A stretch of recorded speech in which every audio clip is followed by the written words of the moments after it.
মা বোনদেরকে আল্লাহ তাআলা কিছু হুকুম করছে কিনা? হ্যাঁ, করছে কিনা? করছে। মা বোনদের অন্যতম একটা বিধানের নাম হলো শরঈ পর্দা করা। বলেন কি পর্দা করা? বলেন চেহারা সহ শরঈ পর্দা করা। সবাই বলেন। সূরা আহজাবের 59 নম্বর আয়াতে আল্লাহ বলেন, ইয়া আইয়ুহান নাবিয়্যু কুল লিআজওয়াজিকা ওয়া বানাতিকা ওয়া নিসাইল মুমিনিনা ইউদনিনা আলাইহিন্না মিন জালাবিবিহিন্না যালিকা আদনা আইয়ুরফনা ফালা ইউযাইন ওয়া কানা আল্লাহু গফুরার রহিমা। আল্লাহ বলেন, হে নবী, আপনি বলেন আপনার স্ত্রীদেরকে, আপনার কন্যাদেরকে, মুমিনদের নারীদেরকে আপনি বলেন তারা যেন তাদের চাদরের কিয়দাংশ দিয়ে তারা নিজেদেরকে আবৃত করে, তারা যেন চাদরের কিয়দাংশ নিজেদের উপর তারা এইভাবে ছেড়ে রাখে, তারা নিজেদের উপর যেন চাদরের কিয়দাংশটা এইভাবে ছেড়ে দেয়। এখন আমার কথা আপনারা বলতে পারেন, হুজুর এইভাবে যে ছেড়ে দেয় আপনি এটা কই পেয়েছেন? হইতে পারে বিষয়টা যে এইভাবে ছেড়ে দিবে। রঈসুল মুফাসসিরিন, মুফাসসিরদের সম্রাট আব্দুল্লাহ ইবনে আব্বাস রাদিয়াল্লাহু তাআলা আনহুমা এই আয়াতের ব্যাখ্যা করেছেন যে এই আয়াত দ্বারা উদ্দেশ্য হলো কোন নারী যখন ঘর থেকে বাহিরে যাবে তখন তিনি তার মাথার উপর থেকে আলাদা একটা কাপড় তার চেহারার উপর ফেলে দিয়ে চেহারা সহ পর্দা করে সে বাহিরে যাবে। আল্লাহ এই আয়াত দ্বারা এটা বুঝিয়েছে। মনে রাখবেন, নারীরা চেহারা ঢাকতে হবে, এটা সারা দুনিয়ার আলেমদের একটা মীমাংসিত সিদ্ধান্ত। কি সিদ্ধান্ত? এটা মীমাংসিত সিদ্ধান্ত। এই মাসালায় অন্য কিছু করার চেষ্টা করবেন না, এটা মীমাংসিত সিদ্ধান্ত সারা পৃথিবীর উলামায়ে কেরামের, চেহারা ঢাকতে হবে। সূরা আহজাবের 53 নম্বর আয়াতটা একটু শোনেন, শুনলে বুঝবেন। তাকান আমার দিকে, অনুবাদটা করার পর আমার দিকে তাকাবেন। আল্লাহ বলেন, ওয়া ইযা সাআলতুমুহুন্না মাতাআন ফাসআলুহুন্না মিন ওয়ারাই হিজাব। ও সাহাবীরা, নবীর বিবিদের কাছে যখন তোমরা কোনো প্রয়োজনীয় জিনিস চাইবা পর্দার আড়াল থেকে চাইবা। পর্দার এপাশ থেকে আল্লাহ তাআলা চাইতে বলছে। এখন বলেন, পর্দার ওপাশে আম্মা জানদের শরীরটা আর মুখটা বাহিরে। আল্লাহ বললেন তোমরা যখন নবীর বিবিদের কাছে কিছু চাইবা পর্দার আড়াল থেকে চাইবা। এখন আপনাদের কাছে পর্দার আড়াল কোনটাকে বলে? আম্মা জান না পর্দার ওপাশে আর চেহারাটা বাইরে? আল্লাহ তাআলা স্পষ্ট বললেন কিছু চাইবা তো পর্দার এপাশ থেকে তোমরা চাইবা। কেন চাইবা? যালিকুম আতহারু লিকুলুবিকুম ওয়া কুলুবিহিন্না, এটা তোমাদের এবং তাদের অন্তরের পবিত্রতার কারণ। পর্দা করা তোমাদেরও পবিত্রতা, নারীদেরও পবিত্রতা। সূরা নূরের 31 নম্বর আয়াতে আল্লাহ বলেন, وَقُلْ لِلْمُؤْمِنَاتِ يَغْضُضْنَ مِنْ أَبْصَارِهِنَّ وَيَحْفَظْنَ فُرُوجَهُنَّ وَلَا يُبْدِينَ زِينَتَهُنَّ إِلَّا مَا ظَهَرَ مِنْهَا। নবী আপনি মুমিন নারীদেরকে বলেন তারা যেন নজর নিচে রাখে, তারা যেন তাদের নজরকে নিচে রাখে, লজ্জাস্থান হেফাজত করে। আর তারা যেন তাদের সৌন্দর্যতা প্রদর্শন না করে, তাদের আবরণ প্রদর্শন না করে। ইল্লা মা যাহারা মিনহা, তবে এমনি যা প্রকাশ পেয়ে যায় সেটা ভিন্ন কথা। ইচ্ছা করে যেন তাদের সৌন্দর্য প্রদর্শন না করে। এখন বলতে পারেন, হুজুর এমনি প্রকাশ পায় কোনটা? আব্দুল্লাহ ইবনে মাসউদ রাদিয়াল্লাহু তাআলা আনহু ব্যাখ্যা করেছেন, এমনি নারীদের প্রকাশ পায় হলো পর্দার নিচে তারা যে কাপড় পরে সুন্দর, এই কাপড়টাও যেন তারা প্রদর্শন না করে। এটার যদি কিছু অংশ দেখা যায়, আল্লাহ বলেন এটা মাফ। তাদের সৌন্দর্যতা যা দেখা যায় দ্বারা কাপড় নারীদের ভিতরে শরীরে যে কাপড় থাকবে এই সৌন্দর্য দ্বারা উদ্দেশ্য। আব্দুল্লাহ ইবনে মাসউদ বলেন তারা যে পর্দা করবে, বোরকা পরবে, এটার নিচে তারা একটা সুন্দর কাপড় পরতে পারে, এই কাপড়টা যেন দেখাও না যায়। তবে কিছু অংশ যদি দেখা যায়ও, এটা আল্লাহ মাফ করবেন। এই আয়াতে অনেকে বলতে চায় যে কিছু অংশ দ্বারা চেহারা উদ্দেশ্য না।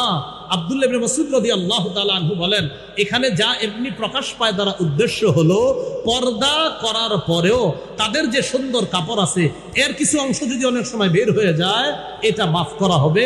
এটা আল্লাহ তাআলা এটার কারণে তাদেরকে গুনাহ দিবে না। তাহলে কি শিখলাম? তারা তাদের সৌন্দর্যতা প্রদর্শন করবে না, এমনকি তাদের শরীরে যে সুন্দর পোশাক থাকবে এটাও তারা প্রদর্শন করবে না। তবে যা প্রকাশ পেয়ে যায় অনিচ্ছায়, এটা আল্লাহ মাফ করে দিবেন। আল্লাহ বুঝার তৌফিক দান করেন। সূরা নূরের 31 নম্বর আয়াতের পরের অংশে আল্লাহ বলেন, ওয়ালিয়াদরিবনা বিখুমুরিহিন্না আলা জুয়ুবিহিন্না, নারীরা যেন তাদের ওড়না, তাদের কাপড়ের অতিরিক্ত অংশটা, আলা জুয়ুবিহিন্না, তাদের গ্রীবাদেশে, তাদের শরীরে তারা যেন এই ওড়নাটা রেখে দেয়। এই আয়াতের ব্যাখ্যায় আম্মাজান আয়েশা সিদ্দিকা রাদিয়াল্লাহু তাআলা আনহা বলেন, বুখারীর বর্ণনা, ইয়ারহামুল্লাহু নিসাআল মুহাজিরাতিল উওয়াল, প্রথম যুগের হিজরতকারী নারীদের উপর আল্লাহ রহম করেন, আল্লাহ দয়া করেন। এই আয়াত নাজিল হওয়ার পর বাজারে গিয়ে অতিরিক্ত কাপড় কিনতে সময় লাগবে, বাজারেও তারা যায় নাই, নগদ কাপড় ছিঁড়া, এরপর তারা তাদের মুখ ঢাকা শুরু করছে। সুবহানাল্লাহ। আবার বলছি, ওয়ালিয়াদরিবনা বিখুমুরিহিন্না আলা জুয়ুবিহিন্না, এটার অর্থ হলো নারীরা যেন তাদের ওড়না, তাদের কাপড়ের অতিরিক্ত অংশটা তাদের মাথার উপর থেকে চেহারা আর তাদের গ্রীবাদেশ, তাদের শরীরের উপর যেন তারা এটা ফেলে দেয়। আম্মাজান আয়েশা সিদ্দিকা রাদিয়াল্লাহু তাআলা আনহা বলেন, এই আয়াত নাজিল হওয়ার পর প্রথম যুগের হিজরতকারিনী নারীরা তো তারা আলাদা পর্দা কিনতে এখন বাজারে যেতে হবে, তো বাজারে যেতে হলেও তো পর্দা করতে হবে, নগদ কাপড় ছিঁড়ছে, ছিঁড়ার পর এই ছেঁড়া অংশ দ্বারা তারা পর্দা করা শুরু করে, এই কোরআনের আয়াতের উপর আমল করা শুরু করে দিচ্ছে। এই জন্য মা বোনরা, যারা এখনো চেহারা আমরা ঢাকতে পারি না, আমরা দোয়া করব তারা ইনশাল্লাহ অচিরেই চেহারাও ঢাকা শুরু করবে। কিন্তু একটা মীমাংসিত মাসালা এটা, সারা পৃথিবীর বড় বড় ওলামায়ে কেরাম যারা মাযহাব মানে এবং যারা লামাযহাবী, যারা মাযহাব মানে না, তার বড় বড় আলেমদেরও ফতোয়া হলো চেহারা পর্দা, এটা পর্দার অন্তর্ভুক্ত, এটা ঢাকতে হবে। আল্লাহ আমাদেরকে বুঝার তৌফিক দান করেন। সহিহ বুখারীর বর্ণনা, আম্মাজান আয়েশা সিদ্দিকা রাদিয়াল্লাহু তাআলা আনহার হার হারায় গেছে। লম্বা আলোচনা, মিথ্যা অপবাদ দেওয়া হয়েছিল আম্মাজানের উপর। এক সাহাবী, তার নাম সফওয়ান, সর্বশেষ তিনি রয়ে গেলেন। তিনি হঠাৎ দেখে দূর থেকে একজন নারী, এই জাতীয় কাউকে দেখা যায়। আম্মাজান বলেন, সফওয়ান আমাকে দেখার পর আমার কাছে আসছে, আসার পর দেখে আমি ঘুমায় রইছি। সফওয়ান আমাকে দেখে শুধু এতটুকু বলছে, ইন্না লিল্লাহি ওয়া ইন্না ইলাইহি রাজিউন। সফওয়ান আমাকে দেখে ইন্না লিল্লাহি ওয়া ইন্না ইলাইহি রাজিউন এটা বলেছে। প্রিয় মুসলমান ভাইয়ারা, আপনাদের মাথায় প্রশ্ন জাগবে এখন, হুজুর তিনি যে আম্মাজান, এটা সফওয়ান রাদিয়াল্লাহু তাআলা আনহু কিভাবে চিনলেন? আম্মাজান তো পর্দা করার কথা, তাহলে আম্মাজানদের দেখে কিভাবে চিনলেন এটা আম্মাজান? আম্মাজান জানতেন এই জাতীয় কিছু প্রশ্ন আপনারা উঠাবেন, তাই ওই হাদিসে আম্মাজান জবাব দিয়ে দিছে, শোনো, সফওয়ান যে আমারে দেখা চিনছে আমি আয়েশা, এটা কিভাবে চিনছে জানো?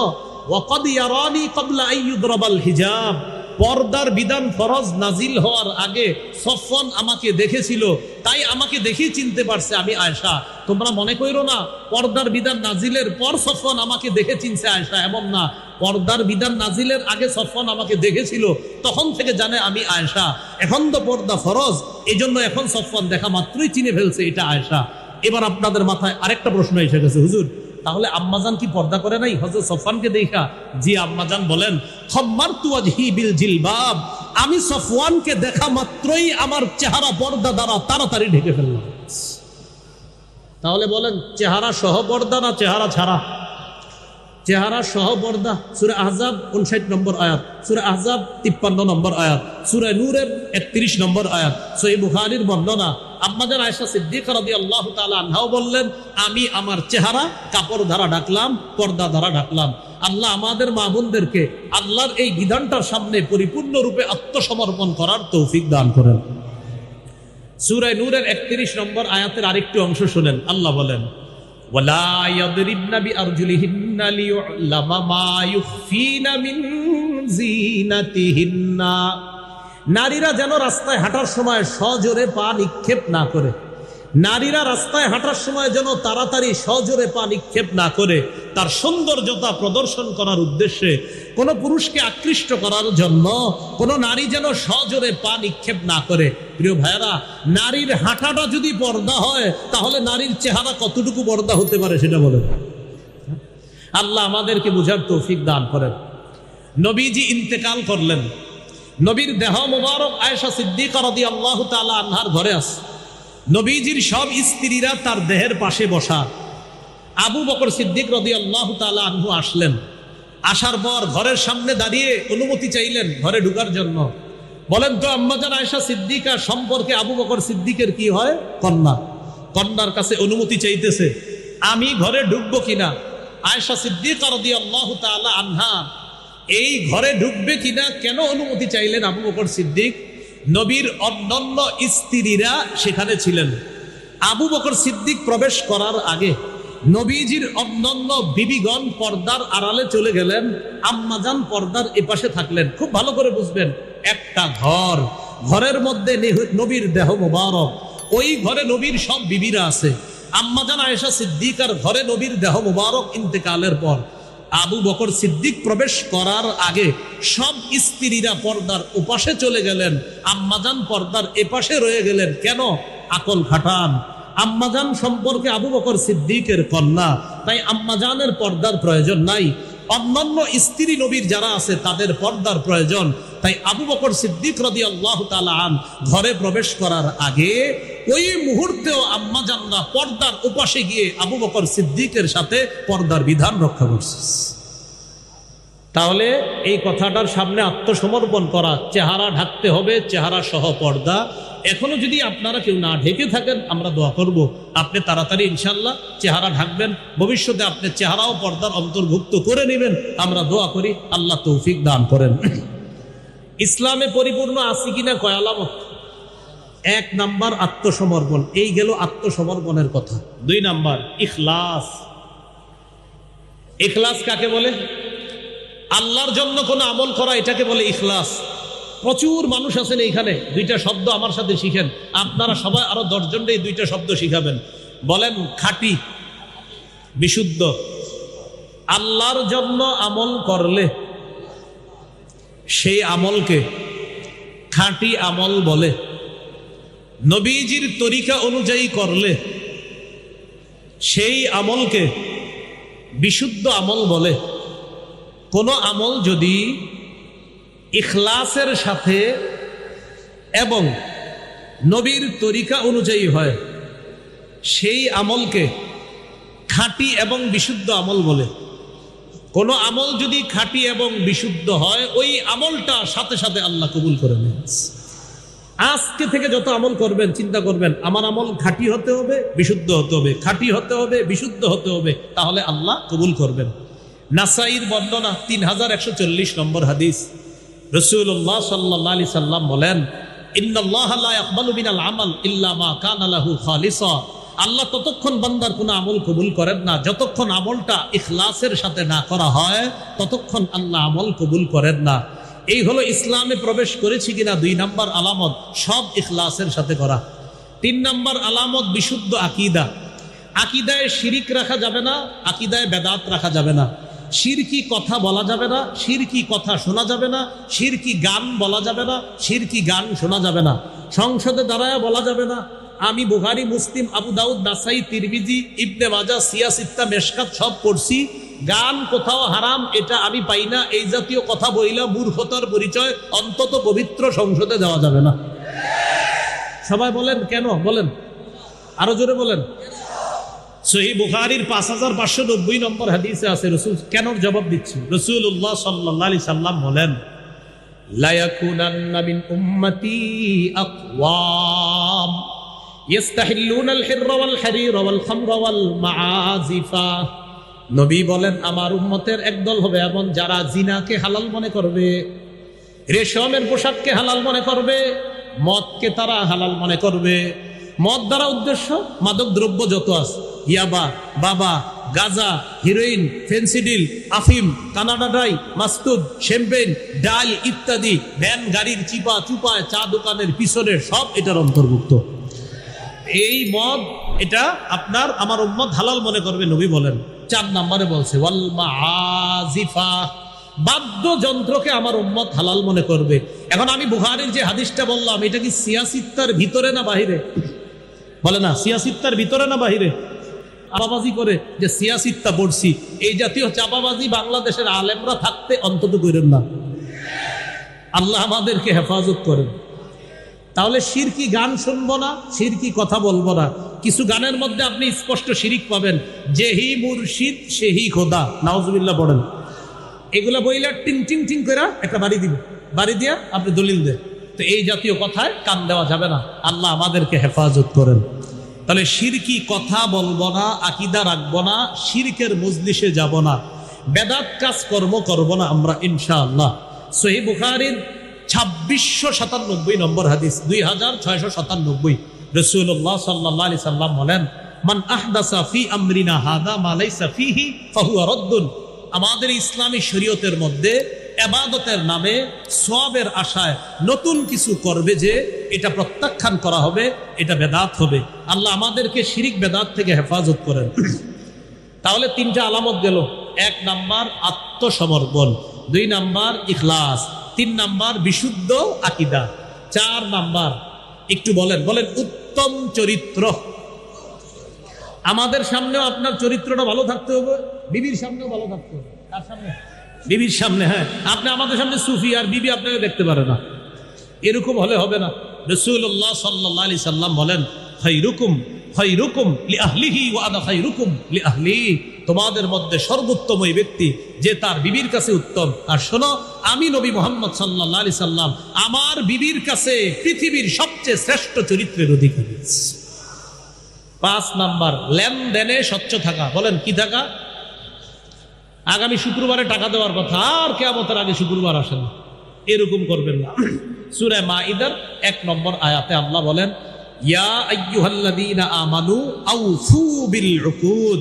হে ঈমানদারগণ, চুক্তিগুলা পুরা করবা, লেনদেনগুলা পুরা করবা। 3 পারার 7 নম্বর পৃষ্ঠা। এই 7 নম্বর পৃষ্ঠাটা একটা আয়াত, 3 পারার 7 নম্বর পৃষ্ঠা পুরাটা এক আয়াত। সুবহানাল্লাহ। মানে এক আয়াত কয় পৃষ্ঠা? 1 পৃষ্ঠা, মানে 15 লাইন। সূরা বাকারার গালেবান 282 নম্বর আয়াতটা, 1 আয়াত 15 লাইন। ওই আয়াতে আল্লাহ বলে দিয়েছে লেনদেন আপনি কিভাবে করবেন। আল্লাহ তাআলা বলে দিয়েছেন, লেনদেন কম করো আর বেশি করো, সাক্ষী রাখবা, 2 জন পুরুষ সাক্ষী রাখবা। 2 জন পুরুষ না পাইলে 1 জন পুরুষ, 2 জন মহিলা। আল্লাহ তাআলা বলেন মহিলা 2 জন কেন জানো? আনতাদিল্লা ইহদাহুমা ফাতুযাক্কিরু ইহদাহুমাল উখরা। একজন ভুলে গেলে আরেকজন যাতে তাকে স্মরণ করায়া দিতে পারে। তো এই জন্য লেনদেনে আমরা স্বচ্ছ থাকবো, বলেন ইনশাআল্লাহ।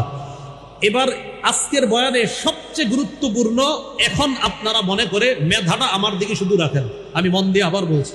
সূরা বাকারা 208 নম্বর আয়াত, আল্লাহ তাআলা হুকুম করেছেন, হে ঈমানদারগণ। হে ঈমানদারগণ মানে যার ঈমান আছে। ঈমান কি জিনিস?